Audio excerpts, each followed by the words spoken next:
What's up everyone, Vitaly here, and in this video I want to talk to you about AI modified labels on your pins and if it's something you should really worry about.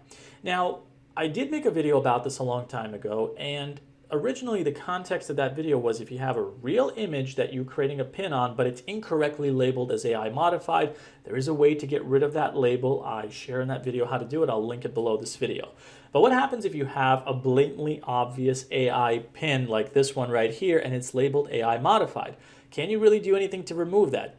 The answer I would say is maybe it's possible, but it's really not worth it because this is such a clearly AI modified image. I honestly think that it's not that good looking, but the point being is the AI modified label is not necessarily a detriment to the pin or your account. It's just more of a transparency thing that Pinterest has instituted because Pinterest does have a lot of people that create AI pins. And so the thing is, the short answer rather is leave it alone. Keep making pins. Some of them will be labeled as AI modified. I haven't really seen that adversely affect the other pins or the pin itself. Sometimes it does, sometimes it doesn't. But if your productivity is like you're spending all this time to try to make the perfect pin, but you could be making 10, 15 other ones in that time to grow your Pinterest account, why wouldn't you want to do that? The other thing to understand is that you should aim to build high quality images, whether they're real, whether they're AI modified.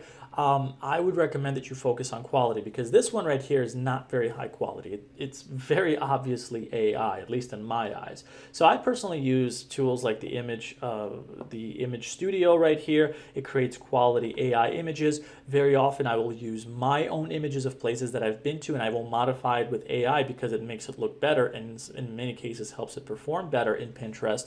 So that's another thing that you can do as well. Aim to have higher quality images, not just throw out some AI slop over and over again and then be surprised why you're not getting the best results, because Pinterest does look at the quality of the image as well, because quality also affects how other users view that, whether they like it, whether they engage with it, whether they save it, whether they click to it to visit your website. These are all important things. And if it's such a garbage looking image, AI or not, it's not going to perform well, and that will adversely affect your Pinterest performance. So that's another way to look at it. So I hope that this clears things up. Again, if you're creating real images and it's incorrectly labeled as AI, you should do things to get that label out of that image pin. But if it is clearly an AI image and it's labeled as AI, leave it be, continue to make high quality Pinterest pins and carry on. So that is the main message of this video. If you have any questions, let me know. But as usual, I'll see you in the next one. Take care, everybody.